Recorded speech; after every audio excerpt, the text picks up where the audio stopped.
veure el món com Van Gogh, endinsar-se a la vida de Janis Joplin o conèixer millor Rosa Montero des del sofà. Connecta't a CaixaForum Plus, la plataforma gratuïta de cultura i ciència. Sèries, documentals, podcasts, concerts i molt més. La cultura que t'espera. CaixaForum Plus, Fundació La Caixa. Hola, buenos días. Aquí Domingo. Estamos como siempre y siempre con personajes de primerísima fila. Hoy tenemos al compañero, al amigo, al gran escritor, al catedrático Juan Antonio Pacheco, que nos ha hecho un libro estupendo sobre el califato islámico, religión y política. Ya sabemos que en el Islam todo va junto y por esto creo que, dadas las circunstancias que nos rodean, es un libro que deberíamos empezar a leer todos, y más después de todo lo que ha pasado. Y como cada semana, pues le haremos nuestras preguntas de rigor. ¿Qué tal? ¿Cómo estás, Juan Antonio? Muy bien, perfectamente. Pues venga. Política, religión, economía e ideología son cimientos que se sustentan el entramado teórico y práctico del califato islámico tradicional. A ver si nos puedes explicar esto con dos palabras. Venga. El califato islámico, llamémosle tradicional, es el que empezó a regir a la muerte del profeta Mahoma en el año 632. A partir de ese momento y a lo largo de la historia, hasta 1924, en que fue abolido oficialmente por Gamal Atatürk en Turquía, pues el califato ha tenido muchas vicisitudes donde se han mezclado esas circunstancias sociales, políticas, religiosas y económicas. ¿Cuál es la adscripción suní del nuevo poder político? ¿Cuál? La adscripción suní del nuevo poder político. Sí, claro. Realmente, en el momento en que el califato se pone en práctica, como digo, en el año 632, ahí aparece ya un núcleo que es el núcleo chií. Entonces, a partir de ahí empieza una escisión, pero que sigue siendo minoritaria. Es decir, el califato tradicional, entendiendo por califato el que se empezó en el año 632, es un califato que sigue la sunna, es decir, la vía marcada por el profeta. Sunna significa camino trazado y todo lo que sigue sus dichos y sus proclamas, pues son suníes. A partir ya más muy hacia el siglo XII aparece un califato fatimí en Egipto que es chií en Egipto. Y entonces, pues claro, ahí ya hay una escisión. En el año 1000 realmente hay tres califatos en el Islam. El de Córdoba, que es suní, el de Bagdad, que sigue con la tradición suní, y el de Egipto, que es fatimí o ismailí. Tú hablas de discontinuidad en los califatos. ¿Por qué? Porque cambian, diríamos, de pensamiento o de tradición. Claro. La discontinuidad es porque a lo largo de la historia el califato suní va ganando terreno, va ganando preponderancia. El califato suní es el que se instala precisamente en Córdoba con Abderramán III. Es decir, que hay una secuencia de un califato fuerte, digámoslo así. Pero en ese mismo momento ya se está gestando el califato fatimí, que es el que tendrá efecto en Egipto. Y claro, hay unas discontinuidades, unas rupturas, unas adaptaciones, hasta que queda abolido oficialmente en el año 1924. ¿Qué es la formación del arquetipo? Empiezas hablando del Corán, tú, ¿eh? Claro. El arquetipo es, digamos así, el modelo ideal al que se refiere toda la teoría del califato. Es decir, cuando gobernaba en la Meca Mahoma, él recibía directamente inspiración divina. Esas inspiraciones divinas son lo que forman el Corán. Entonces, cuando a lo largo desde el año 610 al 632, el profeta fue recibiendo revelaciones divinas.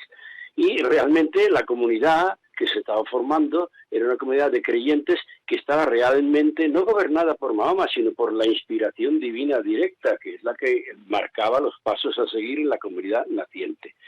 Claro, él no dejó quien había de sucederle, es decir, no dejó nadie, porque no podía ser nadie que no fuese inspirado por Alá, es decir, él estaba inspirado por Dios.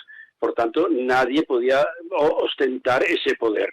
Pero claro, a su muerte, la comunidad islámica naciente ya era poderosa y había dominado casi toda Arabia, es decir, que era un poder político importante. Entonces hubo necesidad de continuar con un gobierno que, aunque no fuese el gobierno inspirado por Dios, el profeta, se inspirase en las palabras que se fueron recogiendo del Corán. Eso fue formando el arquetipo, digamos así, el ideal del Corán. A la muerte de Mahoma le sucedió su suegro, Abu Bakr, y 3 califas más. El último fue Ali, que era primo hermano suyo y esposo de una de sus hijas, Fátima. Entonces, esos 4 califas, que se les llaman los califas bien dirigidos, son los que forman el arquetipo inicial o el modelo ideal de lo que debía ser el califato islámico en el futuro. ¿Imán es igual a conductor? Imam el imam en sentido corriente es el que dirige la oración, el que se pone delante. La palabra amamá en árabe significa estar delante. Entonces, tiene que hacerse los ritos de la oración, las genuflexiones, el arrodillarse, el levantarse, etcétera. Es el dirigente, digámoslo así. ¿La revelación islámica debe entenderse como una reforma aplicada al orden social? En realidad sí. En gran medida la reforma islámica, además de ser una reforma religiosa, fue una reforma social de calado muy hondo, porque estableció nuevas bases de convivencia en la Arabia del año 610 a 622. Abu Bakr consolidó las bases incipientes del precario poder político musulmán tras someter a varios poderes triviales que amenazaban con una umma en proceso de formación. Antes has hablado de la umma, o sea, claro, tenía un proceso esto, ¿no? Claro. La umma significa comunidad de los creyentes. Entonces, en el momento del fallecimiento del profeta, quedó Abu Bakr como el jefe supremo de esa comunidad, al que se le buscó un nombre. Es decir, no se le podía llamar imán porque no lo era en realidad, pero se buscó a alguien que tuviese la misma categoría política que tuvo el profeta en su momento. Y entonces se le llamó Jalifa. Jalifa significa sucesor. Y entonces su título fue Jalifa Rasul Allah, el sucesor del profeta de Dios. Y a partir de ahí, pues como las tribus, sobre todo del norte de Arabia, estaban ya en proceso de rebelión, pues claro, había que formar una comunidad fuerte, sólidamente establecida e ideológicamente, sobre todo, ideológicamente sólida. ¿Por qué rango espiritual del califato? El califato, como digo, es una institución política que naturalmente en sus comienzos se inspiraba en la letra del Corán, en la letra revelada, aunque el Corán no dice absolutamente nada de quién debe ser sucesor y quién no debe ser sucesor, ni siquiera habla de quién puede dirigir la comunidad islámica futura. Por tanto, hubo que buscar como una urgencia pues a alguien que fuera probadamente creyente y muy relacionado con el profeta, y fue su suegro. La apropiación del titular también se da en el Islam. La razón divina ha sido siempre en el Islam. ¿Es así esto? Sí, realmente el Islam se basa en una pura y simple creencia que es la unicidad divina. No hay más Dios que Dios. Y Mahoma es su profeta. Es decir, ese es el fundamento básico de la creencia política, espiritual y social del Islam. Ahora te voy a hacer una pregunta que es más mía que tuya, porque tú hablas de los privilegios de la razón. A mí se me hacen más en Diderot y en D'Alembert. Sí, no, lo de los privilegios de la razón es una cosa que eso sí está en el Corán. El Corán está escrito para la lengua árabe común en Arabia, no es una lengua a la que se hablaba en la Meca, es decir, una koiné que podía entenderse por todos. Y en una de sus aleyas o versículos habla de la importancia de la razón para entender lo que dice el Corán. Es decir, que el creyente tiene que ejercitar no solamente una fe, sino también un ejercicio racional para entender lo que hay detrás de la letra. El mandato coránico es hacer el bien y evitar el mal. En esto estamos de acuerdo. Pero entonces, ¿por qué sale el terrorismo? Que tenemos un claro ejemplo estos días, además. Eso viene muy atrás, que no es realmente terrorismo, pero en sus comienzos hubo hacia el califato de el último califa Ali, hubo ya algún movimiento que trataba de restaurar o recomponer lo que a su juicio estaba perdiéndose. Es decir, buscaban la integridad de la revelación. De ahí viene la palabra integrismo, que luego se ha asociado a terrorismo modernamente. En su momento era integrismo en el sentido de que el verdadero poder político, el verdadero poder debía estar íntimamente enraizado en lo espiritual. Ese integrismo siguió vigente durante mucho tiempo, pero resurgió, bueno, claro, en la historia del Islam pues hay batallas, y también como en la historia cristiana, en fin, esa era una cosa en la Edad Media habitual. Hasta el siglo XIX, y sobre todo a partir de después de la caída del califato, de la abolición del califato, en 1928 aparece una especie de organización, los Hermanos Musulmanes en Egipto.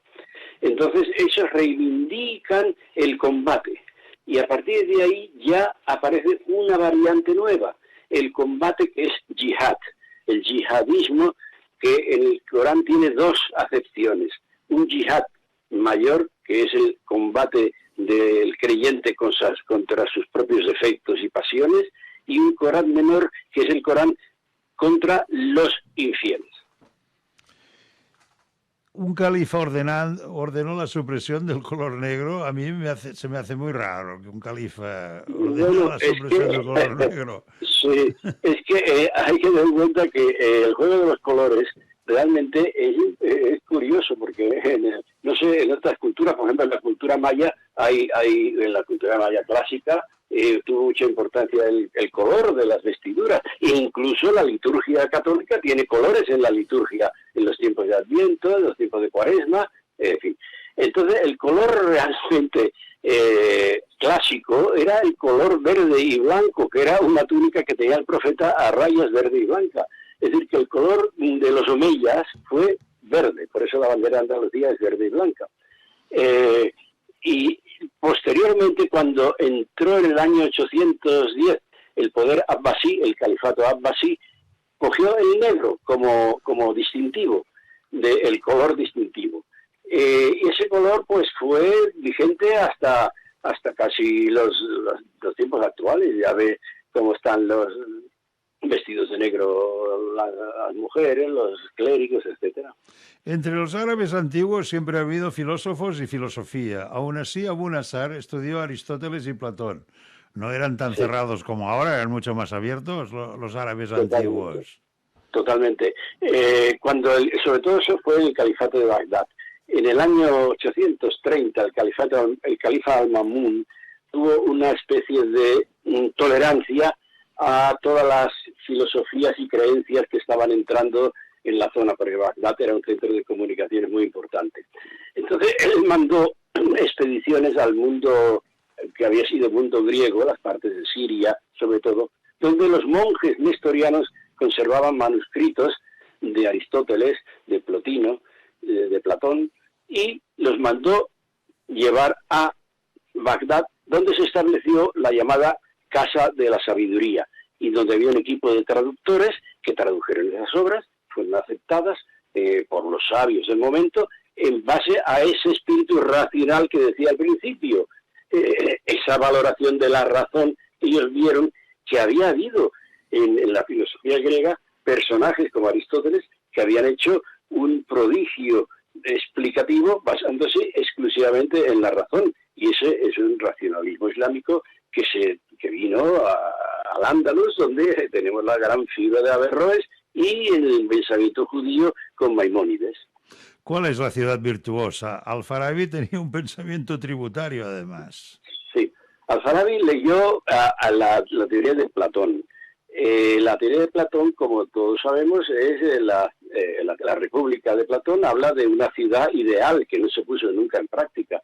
Es decir, una ciudad gobernada por los filósofos. Y a partir de los filósofos, luego venían los guerreros, luego venían los que mantenían la ciudad, etcétera. Es decir, un esquema del cuerpo humano. La razón dirige a los demás órganos vitales. Esa teoría es platónica. Y entonces Al-Farabi se entusiasmó porque Al-Farabi fue testigo de la existencia de los 3 califatos que decía yo antes, el de Bagdad, el de Córdoba y el fatimí de Egipto.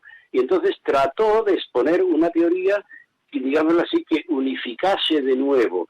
Entonces calcó la teoría de Platón y la aplicó a un califato ideal también, que no se puso nunca en práctica, en la que el califa fuese un iluminado, en su caso, por el entendimiento agente aristotélico. Califa filósofo, creo que existió de verdad, por lo que cuentan. Sí, el califa filósofo realmente no llegó a existir nunca, como tampoco llegó a existir en la teoría platónica, la república, ningún gobernante filósofo. Pero hubo un intento, Averroes cuando vivía, fue contratado por el califa almohade de Marrakech para que le tradujera las obras de Aristóteles. Entonces, él intentó plasmar ese resurgir de la razón en un califa. Pensó que el califa de Marrakech sería el ideal, pero tampoco llegó a serlo. Yo lo que veo, bueno, dices tú, Averroes explica el proceso degenerativo de la democracia a la tiranía a la que se refiere Platón. Y sin embargo, Ibadí marcó los rasgos de una firmeza dogmática. Aquí ya empezaban a ponerse serios, ¿no? Claro, porque él, como digo, el almohade, el califa almohade de Marrakech, que también tuvo capital en Sevilla, pues realmente era un hombre que trataba de buscar lo que decíamos antes, la integridad de la fe, y arrasó con todos sus enemigos. Además, Maimónides tuvo que salir huyendo de Córdoba ante la entrada de los almohades. Era un califa rigurosísimo al que no se le resistía a nadie. Entonces empezó, claro, ese era un gobierno pues personal, tiránico, claro. Veo aquí cosas que se me hacen raras. Se me hace extraño un Islam amenazado. Pedro I el Cruel usando moros para sus labores diplomáticas. Esto no es raro, esto es rarísimo. Claro, es que hay que tener en cuenta que la península ibérica estaba en el momento en que Al-Ándalus empezó a progresar, la frontera norte llegaba casi hasta la línea del Duero y Zaragoza. Es decir, que había una... Y a partir de Zaragoza empezaron a entrar en Cataluña y llegaron hasta los bordes de Francia, donde los repelió Pipín el Breve, hijo de Carlos Martel, los echó para atrás otra vez. Es decir, que los reyes cristianos, a la larga, empezaron a ver que podía serles útil la colaboración de los musulmanes también. Eso ha sido siempre así en la época medieval, en los reinos cristianos españoles. Una buena educación y formación del ciudadano está dentro del reformismo árabe. Suna comenzó trillando, parece un verso esto, por cierto. Sí. Y el creyente tiene un único fundamento, la creencia en la unidad de Alá. Sí, a ver, si me haces dos... Mira, has hablado del reformismo, ¿no? Sí. Hay una palabra. Eso es un movimiento, el movimiento reformista del siglo XIX que nació en Egipto. En el siglo XIX un gran personaje llamado Muhammad Abduh estuvo en Inglaterra y vivió allí en Inglaterra, y de Inglaterra se trajo manuscritos árabes otra vez a Egipto, porque los tenían en la biblioteca Bodleiana de Oxford. Entonces resulta que este hombre trató de instaurar una reforma que volviese a las esencias del Islam, pero también se adaptase a la modernidad occidental, es decir, un término medio, sin renunciar para nada a la fe, modernizar el Islam en el sentido en el que lo estaba haciendo Occidente en el siglo XIX, porque el siglo XIX en Occidente era el siglo de la industrialización, el siglo del positivismo, y el siglo de las grandes vías férreas, de la ingeniería de aquel momento. Entonces Muhammad inicia propone un movimiento reformista que fuera válido para el mundo islámico que no renunciase a los fundamentos de la fe islámica, pero que se adaptase y adquiriese los logros de la modernidad europea. En el Islam no existe ni iglesia ni concilios. ¿Quién determina la Sharia? La Sharia es la ley islámica. No hay autoridades, pero eso no es así del todo. Realmente hay unas autoridades. Por ejemplo, en Egipto, ¿quién es el que dirigía, por lo menos, y me imagino que ahora también, sí, igual, los muftis, por ejemplo, en Egipto hay una universidad donde yo he estado varios años, la Universidad de Al-Azhar, en el Cairo. Esa universidad es el foco cultural hasta que llegó Nasser al poder de todo lo que podía deshacerse y no hacerse, y como los intérpretes de la ley. Es decir, sí no hay autoridades, pero sí hay intérpretes de la ley, y un mufti está digamos, capacitado legalmente para emitir un dictamen. Pongo un ejemplo.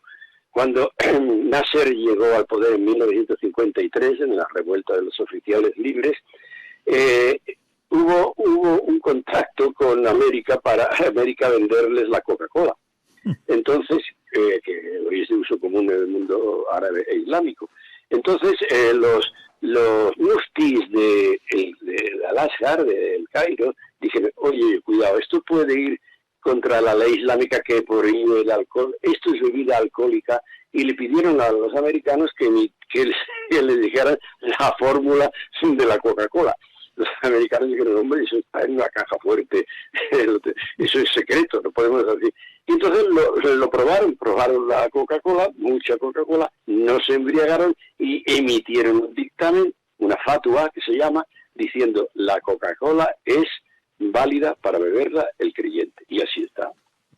Salim III, autor de la Reforma. ¿La Reforma es un movimiento de amplias repercusiones políticas y sociales? Sí, es lo que acababa yo de decir. La Reforma se llevó a cabo en parte, pero sobre todo esa reforma vino un poco de la mano de las revoluciones árabes tras las independencias del mundo árabe. Los líderes árabes de los años 60, casi todos habían estudiado en Europa. Entonces conocieron la vida parlamentaria, conocieron la diversidad de partidos, es decir, hubo una especie de conocimiento directo de las realidades que se tenían que imponer en las nuevas repúblicas árabes. Incluso la palabra república no existe en la lengua árabe, la palabra no existía porque no había repúblicas. Es decir, que tuvieron que adaptar muchas cosas y pudieron llegar a adaptarse. Por ejemplo, como digo, Nasser instauró un socialismo a su manera, interpretado a la luz de la historia de Egipto, pero con alguna repercusión ya. Y otro, por ejemplo, el año 27, Bourguiba, Habib Bourguiba en Túnez, pues rompió el mes de Ramadán públicamente en televisión bebiendo una copa en Túnez. Es decir, que hubo intentos de una reforma, claro. ¿Por qué un califato a la deriva? Observo que las reformas que se dan más en los países que tienen una formación, tal como tú has dicho, europea. Por ejemplo, los otomanos turcos, ¿no? Claro. Claro, es que los turcos en concreto, que fueron los que abolieron el califato, se han formado militarmente en Alemania. Alemania era a la época de Bismarck y era una potencia militar, sobre todo como todos conocemos. Entonces, ahí se formó en Turquía la Unión de los Oficiales Libres, que se llamaba. Estos oficiales eran laicos, es decir, no querían saber nada absolutamente del Islam porque según ellos entorpecía el desarrollo de los pueblos. Y entonces, claro, la situación era clarísima, o la única forma de seguir adelante es romper con ese atavismo del Islam. Y entonces Kemal Atatürk, que era un oficial de este grupo de los oficiales libres, pues proclamó pues la abolición de la Sharia, quitó el velo de las mujeres y empezó a modernizar incluso la vestimenta. Se acabó con el vestido, los vestidos largos para los hombres, que vistieran al occidental, se pusieran sombreros, las mujeres la cabeza descubierta, etcétera. Bueno, y para ir acabando, ¿queda algo de la Universidad Americana de Beirut? La Universidad Americana de Beirut, ya estuve yo también hace mucho tiempo. Es una especie de fortaleza, pero no ha evolucionado con los tiempos. En su momento era una especie de refugio ante los bombardeos de Hezbollah y todo ese lío, y sigue adelante dentro de lo que cabe. Es una universidad, además allí hay una universidad jesuita desde hace muchos años, porque en Líbano hay una comunidad maronita muy importante y por tanto están a la defensiva siempre. Y para finalizar, Al-Afghani, ¿por qué escondía sus raíces persas y daba 4.000 vueltas en la cultura a los moros y a los europeos? Sí, pues porque Al-Afghani, al ser persa, se le acusaba de ser chiita. Es decir, como en Irán es predominante la shia duodecimana, pues para evitar ese baldón de que tú eres chiita y por tanto eres, digámoslo así, no cabes en el sunnismo, entonces disimuló su ascendencia y se llamó Al-Afghani. Bueno, pues hasta aquí. Es un estudio sobre el Islam muy bien explicado y documentado, dando una visión general muy acertada. En mi opinión es fantástico. Leer El Califato Islámico, Religión y Política, de Juan Antonio Pacheco, Ediciones Almozara. Es, vuelvo a repetir, fantástico. Hasta aquí. Muchas gracias. Veure el món com Van Gogh, endinsar-se a la vida de Janis Joplin o conèixer millor Rosa Montero des del sofà. Connecta't a CaixaForum Plus, la plataforma gratuïta de cultura i ciència. Sèries, documentals, podcasts, concerts i molt més. La cultura que t'espera. CaixaForum Plus, Fundació La Caixa.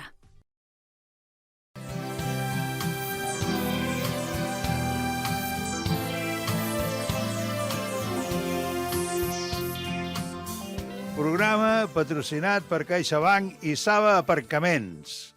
Generosament.